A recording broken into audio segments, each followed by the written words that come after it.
Hello everyone, welcome back to the channel. It's me and today I am back with another video.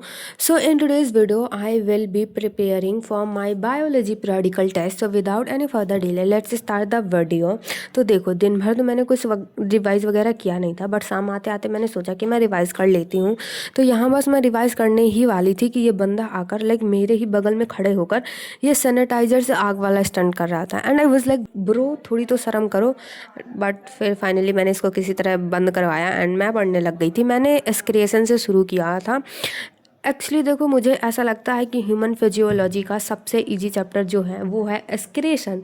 तो मैंने उसी से शुरू किया एंड इसको मैंने रिवाइज़ करने के बाद एक सेकेंड, मैंने तुम लोगों को सिलेबस तो बताया ही नहीं, तो मैं वो भी बता देती हूँ। तो देखो हमारे में आना था ह्यूमन फिजियोलॉजी के सारे चैप्टर आने थे, सिर्फ ब्रीथिंग वाले चैप्टर को छोड़कर। एंड तुम लोग यहाँ पास देख सकते हो मैंने स्क्रीन में लोकोमोशन की जगह न्यूरल वाला 2 बार लिख दिया है। And I am very sorry, not sorry, like मेरा दिमाग की संतुलन बिगड़ा हुआ है, मैं क्या बताऊँ।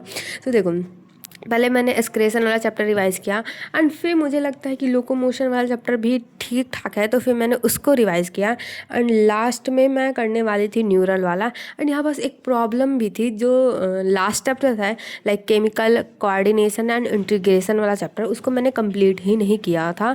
क्यों नहीं किया था इसका कोई रीज़न नहीं है, मैं उसको कर भी सकती थी, बट लास्ट में जब 2-3 दिन बचे थे तो मैं फिजिक्स वगैरह करने लग गई थी, तो वो वाला चैप्टर मेरा रह रहा था। तो मैंने सोचा कि मैं उसको वन शॉट वगैरह से या फिर थोड़े बहुत कॉन्सेप्ट है मैं उनको रिवाइज़ कर लूँगी। एंड मुझे ऐसा लग रहा था कि ये वाला चैप्टर नहीं आएगा, लाइक ज़्यादा नहीं आएगा, बट पेपर में वो काफ़ी आ गया था, लाइक काफ़ी क्वेश्चंस आए थे।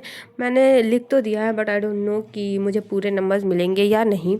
तो देखो अभी मैंने कर लिया था एस्क्रेटरी एंड न्यूरल वाले 2, मैंने न्यूरल नॉट सॉरी लोकोमोशन वाला चैप्टर पहले किया, फिर मैंने किया था न्यूरल कंट्रोल एंड कोऑर्डिनेशन वाला चैप्टर। ये वाला चैप्टर भी मुझे ठीक ठाक लगता है एंड सबसे चैप्टर सही जो मुझे लगता है वो है body fluid and circulation. 2 chapter revise करने के बाद इतना तो मुझे पता चल गया था कि मुझे टाइम लगने वाला है, क्योंकि जिन टॉपिक्स में मुझे कॉन्फिडेंस था कि ये तो मुझे आते ही हैं वो सारा मुझे भूल चुका था एंड मुझे थोड़ा स्क्रैच से करना पड़ रहा था। और अब ना मुझे थोड़ी थोड़ी नींद भी आने लगी थी, इसलिए मैंने अपने भाई से कहा कि तुम मेरे लिए एंड अपने लिए कॉफ़ी बना लो। एंड थैंकफुली उसने बिना कोई नाटक के बना दी थी। एंड फिर मैंने कॉफ़ी पी एंड कॉफ़ी पीने के बाद मैं करने लग गई थी न्यूरल कंट्रोल एंड कोऑर्डिनेशन वाला चैप्टर, उसको मैंने कंप्लीट किया। इसके बाद मुझे थोड़े क्वेश्चन प्रैक्टिस करना था। एक्चुअली मैंने ये वाला चैप्टर अभी रिसेंटली ही कंप्लीट किया था, तो मुझे उसमें कुछ ज़्यादा रिवाइज़ करना नहीं था। एंड फिर मैं क्वेश्चन प्रैक्टिस करने लग गई। लाइक ये क्वेश्चन हमारे सर ने भेजी थी स्कूल से, तो मैंने सोचा कि मैं इनको कर लेती हूँ। 1 hour later. फाइनली मैंने क्वेश्चंस कंप्लीट कर लिए थे। मैंने पूरे क्वेश्चंस नहीं किए थे, लाइक 100 क्वेश्चंस थे, उनमें से मैंने 80 कर लिए थे एंड 20 नहीं किया था। एंड वैसा भी नहीं है कि 80 में मुझे पूरे 80 क्वेश्चंस आते भी थे, नहीं आ रहे थे भाई। मैंने कुछ क्वेश्चंस आ रहे थे, जो नहीं आ रहे थे उनको मैंने गूगल वगैरह से सर्च किया एंड कुछ चैट जीपीटी से भी पूछे थे। प्लस जो मैंने छोड़े थे क्वेश्चन वो बॉडी फ्लूइड एंड सर्कुलेशन वाले चैप्टर के थे एंड उसको मैंने अभी रिवाइज़ नहीं किया था, इसलिए मैंने उनको अभी नहीं किया था। And body fluid and circulation वाला चैप्टर मुझे ठीक नहीं लगता, काफ़ी अच्छा लगता है, लाइक उसमें काफ़ी इंटरेस्टिंग चीज़ें हैं, ऐसा मुझे लगता है।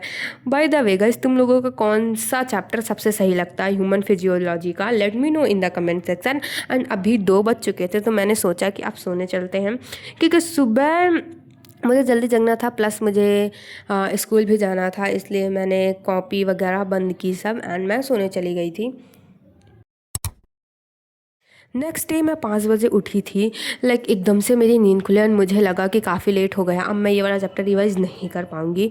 बट थैंकफुली 5 ही बज रहे थे, तो मैंने मेरे पास इनफ टाइम था कि मैं रिवाइज़ कर लूँ, एंड मैं रिवाइज़ करने लग गई थी। एंड मैं फिर से बता दूँ कि ये वाला चैप्टर मुझे काफ़ी इंटरेस्टिंग लगता है। एंड इस चैप्टर में भी जो पार्ट सबसे ज़्यादा इंटरेस्टिंग लगता है वो है हार्ट। एंड उसमें से एक मैं तुम लोगों को फ़नी बात बताती हूँ। जो हार्ट का प्रॉपर डायग्राम है उसको मैं कई बार बनाना सीख चुकी हूँ, बट वो मुझे 2-3 दिन तक याद रहता है, फिर भूल जाता है। बट मैं रफ़ वाला डायग्राम बना लेती हूँ, मुझे पता रहता है कि ऐसे ऐसे बनाना है, बट प्रॉपर डायग्राम है उसको मैं भूल जाती हूँ। यही वाला डायग्राम बस रह रहा था, तो मैंने उसको भी रिवाइज़ कर लिया। बाकी सारे डायग्राम तो मैंने पिछले दिन ही रिवाइज़ कर लिया था। एंड अभी तक मुझे एक बात समझ आई है कि no one suffers more than a लिख लिख कर लर्न करने वाला बच्चा। And I am one of those कि जब तक मैं लिख लिख कर कुछ लर्न ना करूँ तब तक वो फील ही नहीं आती, एंड मैं जल्दी भूल जाती हूँ। मैंने ऐसा नोटिस किया है कि लिख लिख कर लर्न करने में मुझे ज़्यादा फ़ायदा होता है, तो मैं वही कर रही थी। एंड फिर मैंने पूरा चैप्टर ख़त्म किया, एंड थोड़ी बहुत चाय भी पी थी मैंने। इसके बाद मैं रेडी होने लगी थी। एंड या I think that's it for today. Bye, take care. Paper के बारे में अगली वीडियो में बताऊँगी।